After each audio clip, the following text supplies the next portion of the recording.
I just wanted to say something before I move on.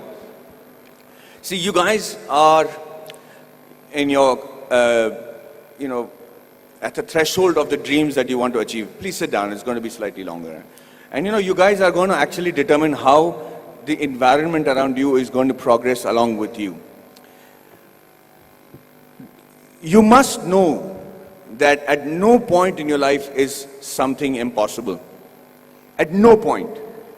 You could be in a place, you could be born and brought up in a place like Bihar, like I have done, and be a big enough star to come and talk to people in Coimbatore as a star. Or you could be in the industry like the Tamil and Telugu industry and be known as the most exciting director. Rajamouli suddenly decides that he can make a film which is, if not better, but at par with Hollywood. And he does that staying in India, and he hits the ball right out of the park. He becomes historic in just that one moment.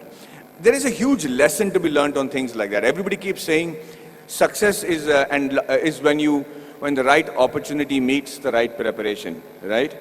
So you can't have the right preparation by being the engineer that you want to be, and you keep looking out for that right opportunity. But what makes the right opportunity and the right preparation come together? When does that synergy happen for you to be prepared for it? Because like they say, if you're prepared but you don't get the opportunity, it's useless. If you have the opportunity, you're not prepared, it's not useless. But they have to meet at a point, right?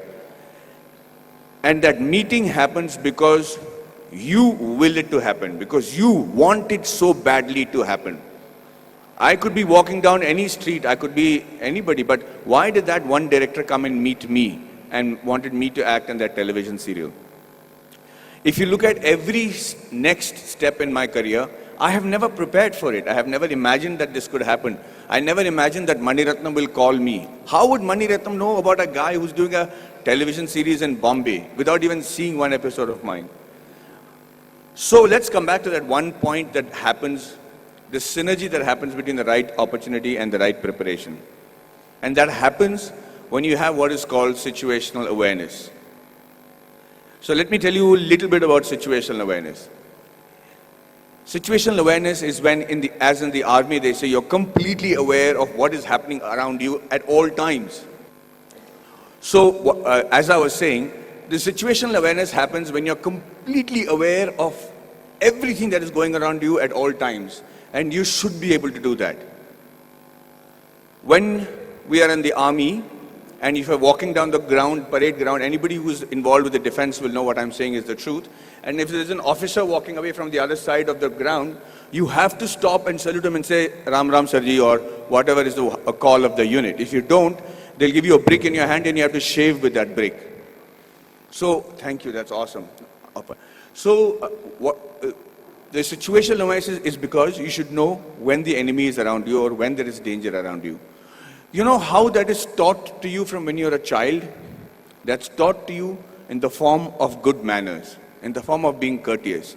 So when you say a good morning, or you're saying a good afternoon, or you're looking around and helping a teacher who's carrying a book and being aware that she needs help, or you're watching around and stepping over a drain and not tripping on yourself, you should know that you're fairly evolved in the art of situational awareness.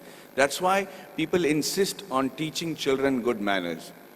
And anybody who has good manners, it's not just a desire, it's not the desire just to be considered to be a polite guy, but the ability to know when somebody needs to be wished, somebody needs help, somebody is in need of assistance, or somebody has to run away. And that's why you teach your child good manners. And I will tell you today, from the bottom of my heart, I might not be completely worthy of some of the opportunities that I got, but I grabbed it like hell. And I got those opportunities simply because I was a very well-mannered person. I was able to, and with that manner, with the way you walk, with your gait, the kind of words that you use. It's very common to use normal language when you're friends and everything, but most people don't even have a vocabulary. The reason I started those classes in Kolhapur was so that I had my friends who came to me and said, Maddie, we are very good engineers, buddy. We're really good at what we're doing. But the problem is I can't speak in English, I can't speak in Marathi. So when they come from Tatas and Kirloskars for campus selections, I'm not able to communicate to them. They don't even observe a Kolhapuri boy wearing a terracotta pant and a shirt and wearing chappals and don't even consider that he could be a good engineer. So when I said the fault lies with you guys.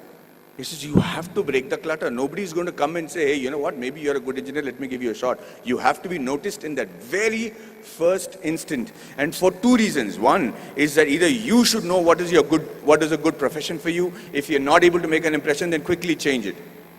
This is not the be-all and end-all. The engineering or whichever subject that you choose to major in when you're in college does not literally have to be your lifelong profession. But give it a shot. At least know if that is a profession that you really want to pursue and excel in, because that's the only way you'll survive, is if you excel in it. If you excel in it to such an extent that you think, sleep, dream, eat, breathe that particular job. And I do that with acting. And I'm telling you, I do not know what else. I would have been a really bad soldier because I think I'm a really good actor. I'm involved completely, 100% of the time. I'm doing research. If I have free time, I'm going to YouTube and finding out what is a different method of acting. I just do that with a passion. If you're not doing that for your profession, know that you're in a secondary profession. Know that you're doing something which the Lord has not made you to achieve glory in. So you have to give it that shot.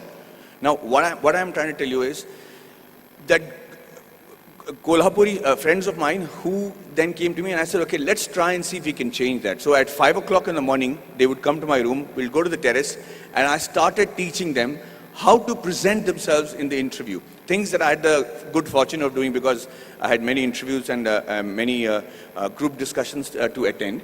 And then I started with basic things on how to shake hands, how to look somebody in the eye and speak. How do you introduce yourself? How do you shake hands with a lady as opposed to a man?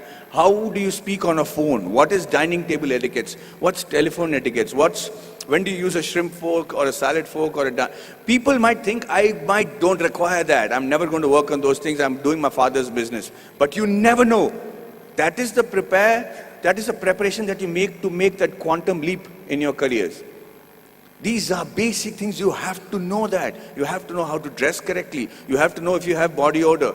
You have to know whether you're spitting on people's face and how to stop it when you're speaking. If you don't do these things, ladies and gentlemen, you will be in an average life, doing an average job and living an average life. Having said that, I'm not saying that is wrong. That could be your calling. My father is very happy living that sort of a life because they don't live in extremes. But if you have a passion and if you have a desire to be exceptional, if you have a desire to be seen apart from the crowd, then this is the bare minimum thing you should do. So when these guys went for the interview the next time in Kolhapur, I made it a point to call the Tatas and say, hey, you know what is wrong? Because I am from Jamshedpur, from the Tata Steel town. I knew the officers, I knew the senior gentlemen. I said, sir, you know, these friends of mine are extraordinary engineers. The mere reason why you're not taking them is because they don't know how to present themselves in English. How long is it going to take for you to send somebody who knows Marathi in your panel so that they can actually judge and see if these guys are good enough for Tata Steel? Do you need good people who speak in English or do you need somebody who are good engineers? And he agreed. He actually sent people from Maharashtra, and for the first time in the history of Kolhapur, we had 5 guys getting into Tata Steel and Kirloskars. And I just wanted to say that I'm not taking credit for it. I just felt bad because it is just a small 3-day push that they required to achieve that. So when they were interviewed, they said 4 years of learning engineering one side, and those 3 days with Maddie, we became engineers and successful today because of those 3 days. And what I am teaching you is nothing extraordinary. It is simple stuff. It's the norms. It's the way of the world. So yes, we are all radicals here. I mean, you guys are very awesome students. You're sitting there quietly listening to me. We used to make a ruckus if somebody came to give a speech. But the idea is that you have to connect to the audiences that you're speaking to. Public speaking and group discussion skills can be taught in 15 minutes. I used to challenge my students that I should say, I will hold each and every one of your attention for 15 minutes because I will say such relevant stuff that you will be forced to pay attention to me. And that's how you make an impression. That's how you break the clutter. That's how you get seen in this world, and that's how you can achieve glory for yourself and this wonderful nation that you're part of.